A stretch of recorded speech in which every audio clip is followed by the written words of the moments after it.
Oh lord. Oh, oh lord, what the mouth do? Ooh, that's a clean arrow. Ooh. Huh. That was a good looking piece of animation for a miss. If that's what they're doing for his miss shots, I can only imagine what the connecting ones will look like. Jesus. Bruh, that is, I, you'll see it, right? Boom, bitch! We got that thickness on our side. Stay down.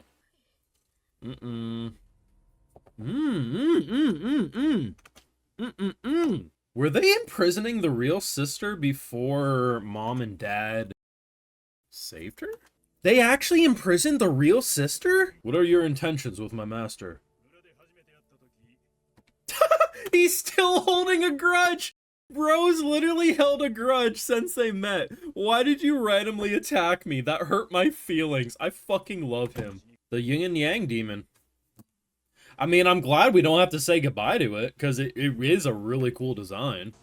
Oh my god, this really is the Punisher series. God damn. Bro cracked the guy they needed to interrogate. That reaction. Oh, fuck. This actually shocked me. I really didn't expect that the real Asa was ever imprisoned. That's wild. Now, those are some of my highlights. If you want to catch a full live reaction, head on over to the Patreon. Also, make sure you're subscribed, because I see so many of you keep coming back week after week and not subscribing. Do me a solid. Make sure you hit that sub. Maybe I'm forgetting. I do watch a lot of anime per week, right? Sometimes that happens, but I was really under the assumption fake sister imprisoned in order to keep brother in village. Because if brother has any desire to leave village, he would discover the truth of the outside world, I'm sure.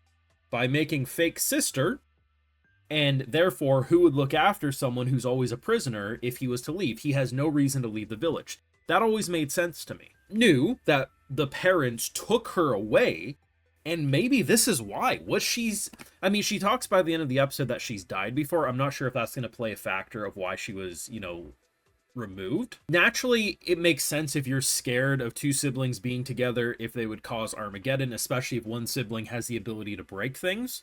Worried that maybe the barrier would break, you imprison a child, right? But when this started happening, at first I was really second guessing it, because I was thinking, well, maybe it's just like, we're surrounded by darkness, right? Maybe it's showing you your worst fears, and maybe that's what it is. But by the end of this whole exchange, to me, it confirms that no, prior to her leaving the village, she must have been a prisoner, right? Unless this was simply just a case of showing what could happen had she not left. That could be a thing, but to me, this just made the village so much worse. Like, the more I get into the show, the more fucked up the environment's becoming. And on one hand, that makes for a much more engaging anime, but on the other hand, it's really making the village look fucking bad. Now, before people get into the, well, her side killed a bunch of innocent adults, maybe, unless the adults are all really corrupted. Now, I don't believe that's the case, but I'm going to keep highlighting it because every week, I think it falls on deaf ears. Listen, I don't know what that mouth do, but at the end of the day, did she kill a bunch of innocent adults?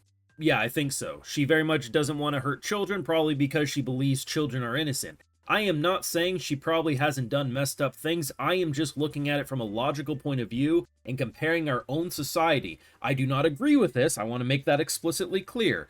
But there are currently countries trying to commit genocide just because of where people were born. Indoctrination's a hell of a fucking drug. That's probably what happened.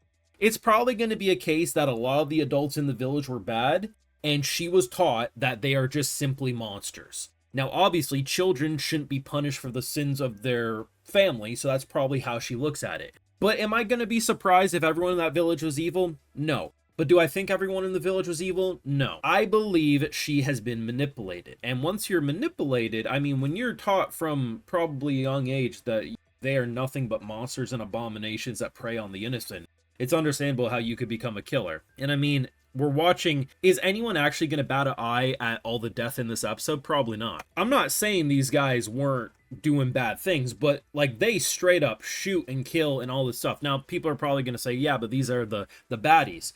Our boy will do the same thing, right? The only reason he didn't kill Jin in the previous episodes was because, he realized he didn't have a killing instinct towards him. Characters kill in the show, and at the end of the day, perspective is everything.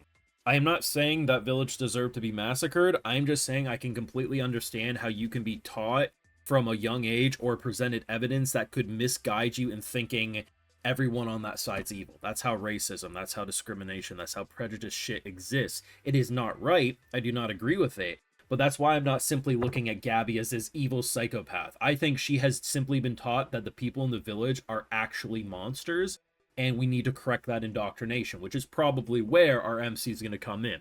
That's my thoughts. I'm going to try to stop talking about this quite as much, but it still is a very relevant theme in the early stages, and every week I still see people acting like I'm saying, oh my god, she's innocent, because remove your bias, remove your emotional impulse, and look at things logically. This is why this show is so interesting to me, because it isn't black and white, it is morally complex, and it shows such fucked up themes that are currently present in our own world, mind you.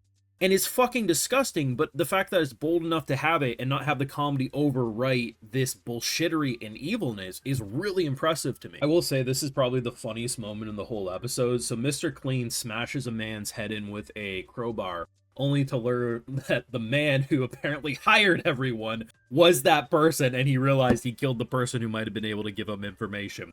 What the fuck kind of humor is that? I don't know, but I'm completely here for it, because as I've said throughout this show, right? This show is very FMA humor coded, but it's also not just trying to be FMA. And I just really appreciate that in so many intense scenes, they're able to have this humor without it overtaking and overshadowing the emotional moments, right?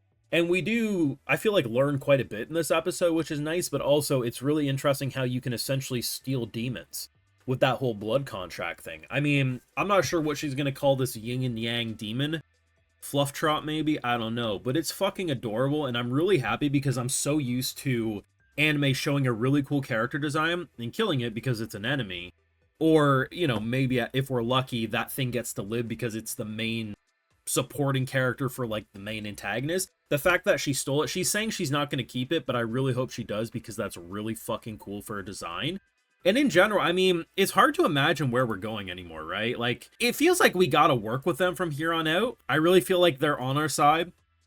I mean, there's definitely things not on our side, but it'll be interesting, right? Because I think it was last episode or the episode before, adoptive daddy is currently looking for us. So, like, what's gonna happen when he shows up? Like, is this gonna be our, like, weekend home? Like, I'm not sure.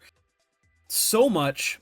Both sides have a lot of fucked up things going on, but at the end of the day, it's all about our MC and how he does not function like a normal MC. I think the whole emptiness versus nothingness was a really cool dynamic when they were both, well, each sibling had a different thing, right? She was surrounded by so much darkness, she was freaking out, and then he was surrounded by literally just white and empty, to the point that the floor blends in with what's in front of you, fucking up your disorienting nature. So cool. Probably going to be my anime of the year, if we're being 100% honest. I'm fucking loving this show, and I can't glaze it enough.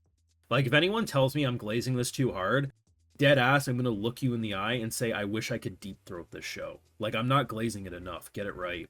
Your thoughts down below, though. Make sure you drop a like, share, support, subscribe, ring that bell, of course, and Patreon for live reactions over there to everything we're watching, including this masterpiece. And hey, when you do go the extra mile supporting the Patreon, video shout out too, because my patrons are what make it all possible over here on YouTube. Alright, so today we got Divine Tank, Chris, Galatron, Umpmeister, Kieran Dean, Humanoid, Shadow, Armana, Joanne, and we also have Devil May Carter. So I appreciate the support, everyone. Please take care. You know, have a good one.